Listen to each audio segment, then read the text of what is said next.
Chapter 1. A Visit from Mycroft.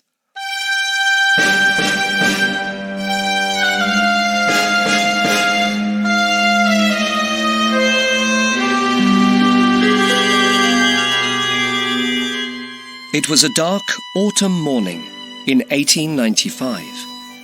My friend, Sherlock Holmes, the famous detective, and I, Dr. Watson, were in the sitting room of our house in Baker Street in London, when a telegram arrived. Holmes opened it at once and laughed. I looked quickly across the room at him. "Why are you laughing, Holmes?" I asked. Holmes looked back at me with his cold blue eyes. "Because this telegram is from my brother Mycroft," he said. "He wants to speak to me at once about Mr. Arthur Cadogan. Do you know this man, Watson?" "I saw something about him in today's newspaper, but now I can't remember the story," I answered. "And my brother Mycroft, what do you remember about him?" asked Holmes with a smile. "Not much," I answered. "I met him once, long ago. Tell me more about him." "He's a very clever and important man. He works for the government. He knows everything about everything. So why does he want to speak to me? Why does he want to visit our home in Baker Street? And who is Mr. Cadogan?" I opened the Times and looked for the story. "Here it is," I cried suddenly. "A worker found Cadogan's dead body near Aldgate Station on the London Underground on Tuesday morning." "Tell me more, Watson," said Holmes.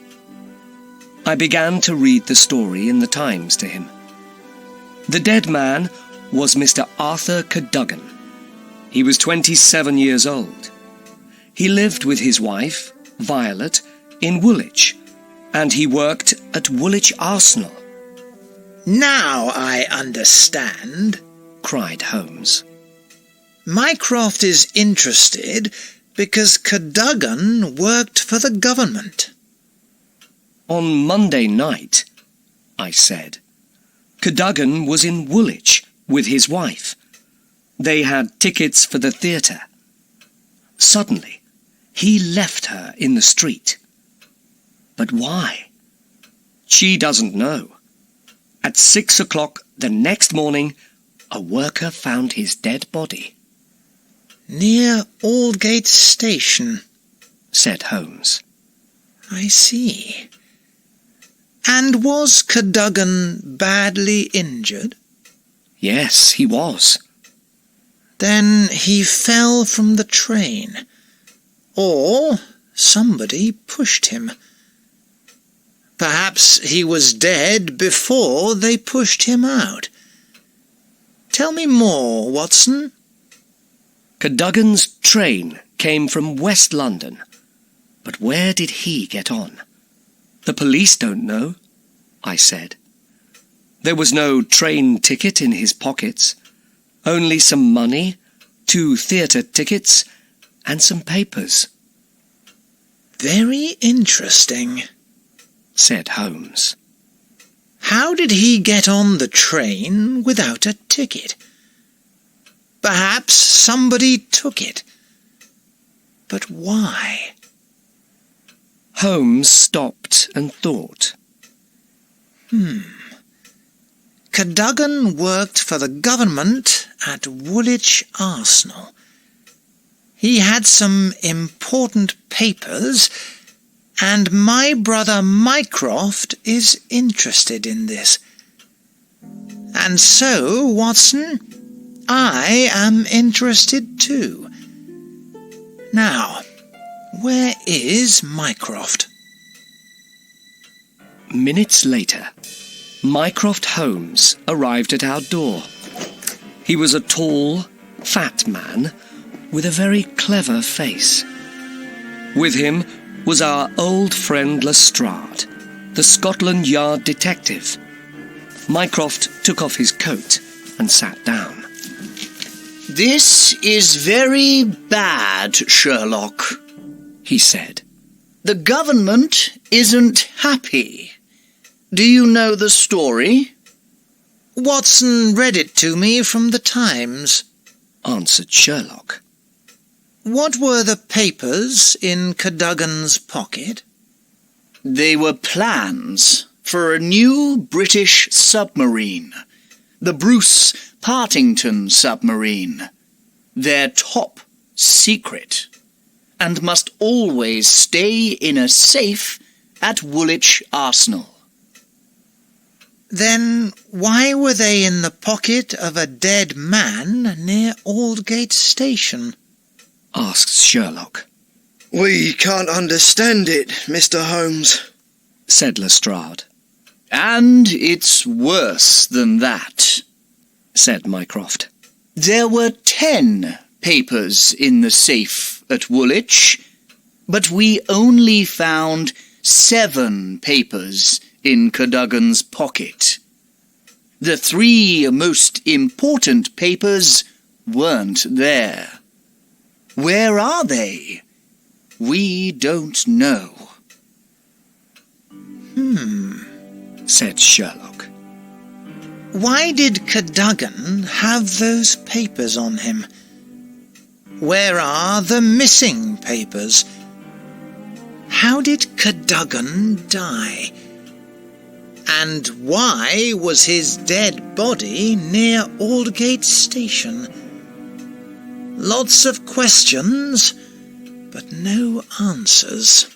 "And so we need you, Sherlock," said Mycroft. Sherlock looked at his brother and at the police detective. Tell me more, he said. Mycroft smiled and answered, "Sir James Walter is responsible for all the papers at Woolwich Arsenal. He's a good man. Most importantly, he has one of the 2 keys to the safe. The plans were there when he left Woolwich at 3 o'clock on Monday afternoon for London.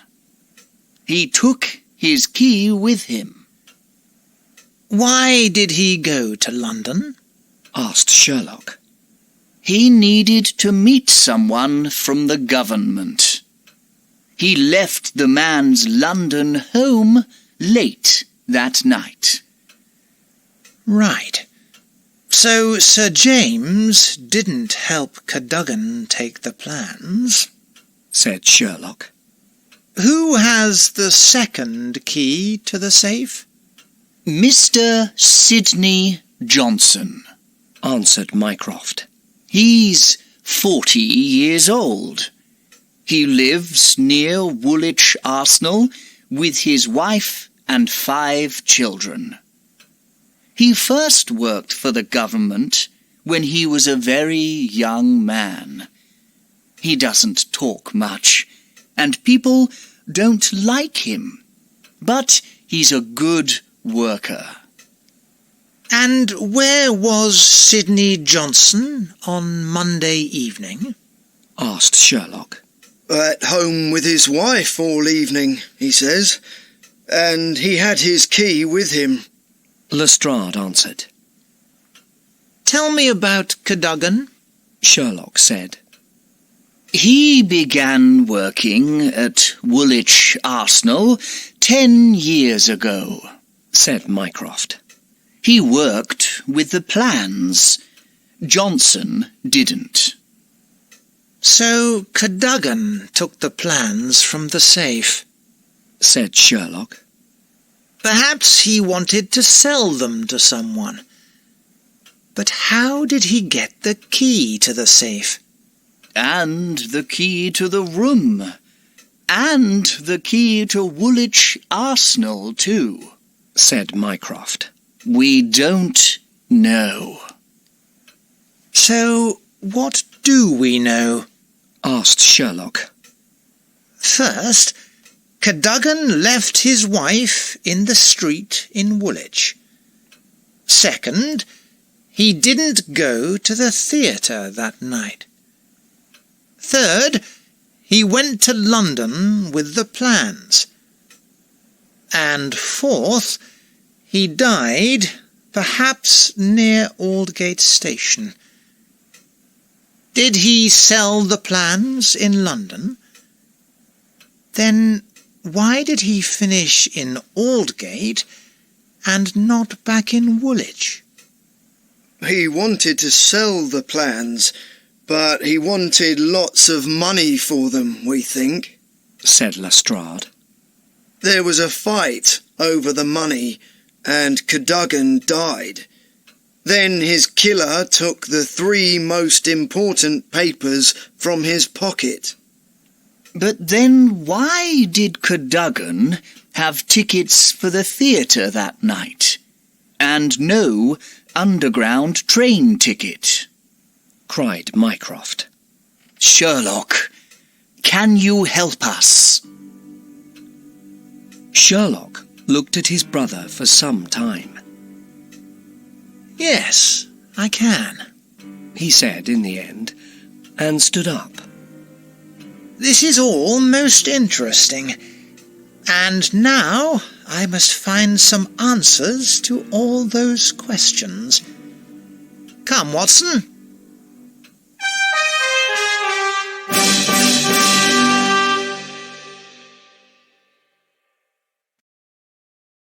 Chapter 2. The Body on the